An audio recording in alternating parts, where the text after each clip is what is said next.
राधे राधे दोस्तों, स्वागत है आपका आपके यूट्यूब चैनल ग्रेडली एम क्लासेस में। यदि आप बीए सेकंड सेमेस्टर पर हैं और पॉलिटिकल साइंस लिए हुए हैं तो आप बिल्कुल सही जगह आए हैं। आपका जो पेपर है वह है पॉलिटिकल थ्योरी एंड कॉन्सेप्ट का, जिसकी हम आज यूनिट 4 का पार्ट 3 पढ़ने वाले हैं। इसके पहले हमने यूनिट 1, यूनिट 2 और यूनिट 3 कंप्लीट कर चुके हैं। यूनिट 4 के पार्ट 2 पर हमने पढ़ा था लॉ के बारे में। अब जब कानून बन जाएंगे तो उसकी सज़ा के लिए भी पनिशमेंट भी होगी, अर्थात दंड भी होंगे। उसी के बारे में आज हम इस वीडियो पर चर्चा करने वाले हैं। आपके सिलेबस पर क्या-क्या है, कितनी यूनिट है, हम कैसे पढ़ने वाले हैं। आपको पीडीएफ कहाँ से मिलेगा? पीडीएफ उन सभी की जानकारी के लिए हमने पहले वीडियो बनाया हुआ है, जिसका लिंक डिस्क्रिप्शन पर है, आप वहाँ से जाकर देख सकते हैं। ये चैनल की प्लेलिस्ट पर भी जाकर देख सकते हैं।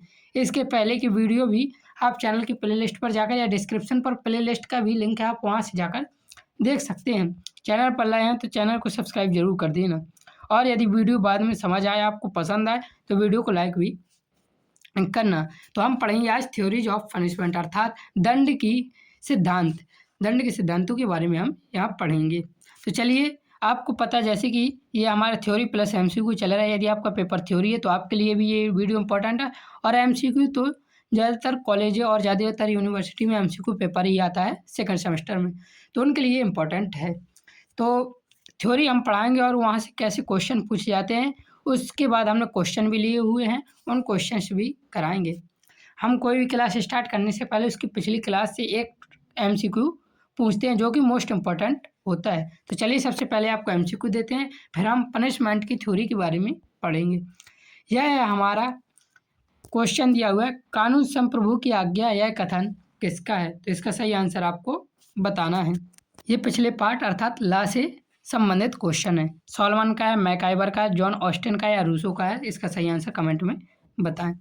चलिए, अब देखते हैं दंड पनिशमेंट। सबसे पहले हम भूमिका देखेंगे, अर्थात इंट्रोडक्शन। समाज में शांति व्यवस्था और न्याय बनाए रखने के लिए कानून बनाए जाते हैं, लेकिन केवल कानून बना देना पर्याप्त नहीं होता। यदि कोई व्यक्ति कानून का उल्लंघन करता है तो उसे दंड दिया जाता है। दंड व्यवस्था का उद्देश्य केवल अपराधी को सजा देना नहीं, बल्कि समाज में संतुलन बनाए रखना है, भविष्य में अपराध को रोकना भी है। तो दंड देने का मुख्य उद्देश्य क्या है? समाज में संतुलन बनाए रखना और भविष्य में अपराधों को रोकना है। दंड के बिना कानून प्रभावहीन हो जाते हैं। जब कानून बन जाएंगे, यदि उसे कोई दंड नहीं मिलेगा तो उस कानून का कोई भी पालन नहीं करेगा और समाज में अराजकता फैल सकती है। इसलिए दंड न्याय व्यवस्था का एक आवश्यक अंग है। दंड किसका आवश्यक अंग है? तो न्याय व्यवस्था का एक आवश्यक अंग है। चलिए देखते हैं, अच्छी दंड व्यवस्था के कौन कौन से तत्व होते हैं। एक आदर्श दंड व्यवस्था में कुछ आवश्यक गुण होने चाहिए, जैसे अनुपात, अपराध की गंभीरता के अनुरूप दंड देना चाहिए। छोटे अपराध के लिए छोटा दंड और गंभीर अपराध के लिए कठोर दंड होना चाहिए। यदि दंड अत्यधिक कठोर या अत्यधिक हल्का होगा तो न्याय की भावना प्रभावित होगी। जैसे के लिए कोई छोटा अपराध करता है तब भी उसे बहुत कठोर दंड दे दिया जाए तो ये भी गलत होगा, या कोई बहुत बड़ा अपराध करता है उसे हल्का दंड दिया जाए तो ये भी गलत है। तो अनुपात में होना चाहिए, अर्थात कम दंड वाले के लिए कम दंड, कम अपराध के लिए कम दंड और अधिक अपराध के लिए कठोर दंड होने चाहिए। दूसरा है विवेक। दंड देते समय समझदारी और न्यायपूर्ण दृष्टिकोण अपनाया जाना चाहिए। केवल आयु या परिस्थिति नहीं, बल्कि अपराध की प्रकृति और उसकी गंभीरता को ध्यान में रखकर उसे दंड देना चाहिए। अगला मनुष्यता, इससे ज़्यादा इंपॉर्टेंट नहीं होते। दंड के सिद्धांत आगे चालू होगा, उससे ज़्यादा इंपॉर्टेंट क्वेश्चन आते हैं। दंड क्रूर और अमानवीय नहीं होना चाहिए। दंड का उद्देश्य अपराधी को अपमानित करना नहीं, बल्कि उसे सुधारने का अवसर देना है। यदि दंड अमानवीय होगा तो अपराधी में समाज के प्रति घृणा उत्पन्न हो सकती है। अब देखते हैं दंड के सिद्धांत, जहाँ से आपके सबसे ज़्यादा क्वेश्चन पूछे जाते हैं। थ्योरीज ऑफ पनिशमेंट, दंड के सिद्धांत। इतिहास में विभिन्न विचारकों ने दंड के उद्देश्य को लेकर अलग अलग सिद्धांत प्रस्तुत किए। प्रमुख सिद्धांत निम्नलिखित हैं। सबसे पहला जो हमारा सिद्धांत है, प्रतिशोधात्मक सिद्धांत। इससे बहुत ज़्यादा क्वेश्चन पूछा जाता है, याद रखना, एक क्वेश्चन इससे आता ही आता है। इस सिद्धांत के अनुसार दंड का उद्देश्य अपराध के लिए बदला लेना है। यदि किसी ने अपराध किया है तो उसे उस अपराध के बराबर दंड मिलना चाहिए। इसे आंख के बदले आंख की नीति भी कहा जाता है। यह सिद्धांत न्याय की भावना पर आधारित है, परंतु इसकी आलोचना यह कहकर की जाती है कि यह केवल प्रतिशोध की भावना को बढ़ावा देता है। प्रतिशोध सिद्धांत, इसलिए इसका नाम पड़ गया। तो इस सिद्धांत के अनुसार क्या होता है, जैसे कोई किसी का हाथ काट दे तो उसका हाथ काट देना चाहिए, इस प्रकार से यहाँ दंड मिलना चाहिए। कोई किसी को जान से मार दे तो उसे फांसी की सजा होना चाहिए। तो इसे क्या कहा गया, आँख के बदले आँख की नीति भी कहा जाता है। तो ये यहाँ से सबसे ज़्यादा क्वेश्चन जो पूछा जाता है वह पूछा जाता है आँख के बदले आँख की नीति किस दंड सिद्धांत में आती है। तो याद रखना प्रतिशोधात्मक सिद्धांत में आती है आँख के बदले आँख की नीति। इंपॉर्टेंट क्वेश्चन है, बहुत बार पूछा गया है आपके पेपर में। यह सिद्धांत न्याय की भावना पर आधारित है, परंतु इसकी आलोचना क्या क्या की जाती है, प्रतिशोध की भावना को बढ़ावा देके।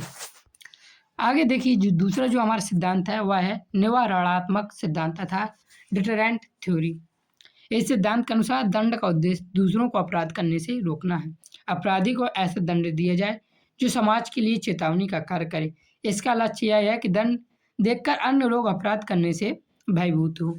अर्थात यदि कोई दंड करे तो उसे इस प्रकार से दंड देना चाहिए ताकि समाज के अन्य लोग क्या हो जाए, अन्य लोगों के लिए चेतावनी का कार्य करे और वो भयभीत होकर आगे दंड ना करे। आगे देखिए जो तीसरा सिद्धांत है हमारा वह है सुधारात्मक सिद्धांत, रिफॉर्मेटिव थ्योरी। इस सिद्धांत के अनुसार व्यक्ति अपराधी जन्म से नहीं होता बल्कि परिस्थितियों के अनुसार के कारण वह अपराध करता है। इसलिए दंड का उद्देश्य अपराधी को सुधारना होना चाहिए, इसलिए इसे सुधारात्मक सिद्धांत कहते हैं। आधुनिक युग में यह सबसे अधिक स्वीकार है क्योंकि यह अपराधी को समाज का उपयोगी सदस्य बनाने पर बल देता है। तो सुधारात्मक सिद्धांत सबसे इम्पोर्टेंट सिद्धांत है। यह ही आधुनिक युग में अधिक स्वीकार है। यह अपराधी को समाज का उपयोगी सदस्य बनाने पर बल देता है, अर्थात अपराधी को सुधारने पर बल देता, ना कि उसे दंड देने पर बल देता। दंड मिलना चाहिए लेकिन इस प्रकार से कि अपराधी सुधर जाए। अगला सिद्धांत है वह है आदर्शवादी सिद्धांत। आदर्शवादी सिद्धांत के अनुसार दंड का उद्देश्य नैतिक सुधार है। राज्य बल का प्रयोग केवल तब करता है जब व्यक्ति नैतिक नियमों का उल्लंघन करता है। दंड इसलिए दिया जाता है क्योंकि अपराधी ने अनैतिक कार्य किया है, ना कि केवल बदला लेने या डराने के लिए। तो इसका आदर्शवादी सिद्धांत के अनुसार इसका उद्देश्य क्या होता है, नैतिक सुधार होता है। तो क्वेश्चन पूछा जा सकता है किस सिद्धांत का उद्देश्य नैतिक सुधार है। तो आदर्शवादी अर्थात आइडियलिस्टिक थ्योरी का उद्देश्य नैतिक सुधार है। यहाँ पे थोड़ी ये ब्लैक से था तो मैंने इसे सही करके वाइट रंग से कर दिया है, ना कि केवल बदला लेने या डराने के लिए होता है। अगला हमारा सिद्धांत है वह है आधुनिक सिद्धांत, जिसे हम कहते हैं मॉडर्न थ्योरी। आधुनिक सिद्धांत अन्य सभी सिद्धांतों के उपयोगी तत्वों को मिलाकर बना है। यह मानता है कि दंड अपराध के अनुपात में होना चाहिए, समाज की सुरक्षा सुनिश्चित करे और अपराधी को सुधारने का अवसर दे। अर्थात यह आधुनिक सिद्धांत पिछले सारे सिद्धांतों से अच्छी चीज़ें लेकर ये सिद्धांत बनाया गया है, जिसमें अपराध को अनुपात के अनुसार मिले, समाज की सुरक्षा भी सुनिश्चित करे और अपराधी को सुधारने का अवसर भी दे। इस प्रकार आधुनिक दृष्टिकोण संतुलित और व्यवहारिक माना जाता है। तो आधुनिक सिद्धांत चलता है। महत्वपूर्ण ऐतिहासिक संदर्भ। प्रसिद्ध दार्शनिक सुकरात को एथेंस की अदालत में मृत्यु दंड दिया गया। उन्होंने दंड स्वरूप विष का प्याला पिया। वे प्लेटो के गुरु थे। यह उदाहरण न्याय और दंड व्यवस्था का ऐतिहासिक महत्व है। अर्थात ये दंड क्या सिखाता है कि आप कोई भी हो, प्लेटो के गुरु हों, सुकरात हों, इससे मतलब नहीं है। आपको दंड मिलेगा मतलब मिलेगा। अब इसकी चर्चा हम अपने किसी लॉन्ग वीडियो में करेंगे, जिस पर हम सुकरात और प्लेटो के बारे में बताएंगे। यदि आपको इनके बारे में जानना है तो कमेंट पर बताएं ज़रूर। और ये आपके सिलेबस से नहीं, केवल आपकी जानकारी के लिए होगा कि प्लेटो के गुरु सुकरात को एथेंस की अदालत में मृत्यु दंड क्यों दिया गया। अब देखिए इसका कंक्लूजन को मैं हाईलाइट करना भूल गया, परंतु आपको जब PDF दिया जाएगा मैं इसे हाईलाइट कर दूंगा। दंड समाज में न्याय और व्यवस्था बनाए रखने का आवश्यक साधन है। विभिन्न सिद्धांत दंड के उद्देश्य को अलग अलग दृष्टिकोण से समझते हैं। प्रतिशोधात्मक सिद्धांत बदले पर आधारित है, निवारणात्मक सिद्धांत भय उत्पन्न करने पर, सुधारात्मक सिद्धांत अपराधी को सुधारने पर और आधुनिक सिद्धांत संतुलित दृष्टिकोण अपनाता है। आधुनिक लोकतंत्र समाज में सुधारात्मक और आधुनिक सिद्धांत को अधिक महत्व दिया जाता है। तो इस प्रकार हमारा ये आज का चैप्टर कंप्लीट हुआ। ये था कौन सा, यूनिट 4 का पार्ट 3 था, जिस पर हमने पनिशमेंट की थ्योरी के बारे में पढ़ा है। PDF के लिए आप वीडियो देख सकते हैं, डिस्क्रिप्शन पर लिंक मिल जाएगा, आप वहाँ से जाकर वीडियो देख सकते हैं। चैनल पर नए हैं तो चैनल को सब्सक्राइब जरूर करना। यदि आपको जो मैंने पढ़ाया वह समझ आया तो ही वीडियो को लाइक करें, अन्यथा आप डिसलाइक भी कर सकते हैं यदि आपको समझ नहीं आया। और कमेंट पर बताएं आपको कहाँ समझ नहीं आया है। जय हिंद, जय भारत, राधे राधे।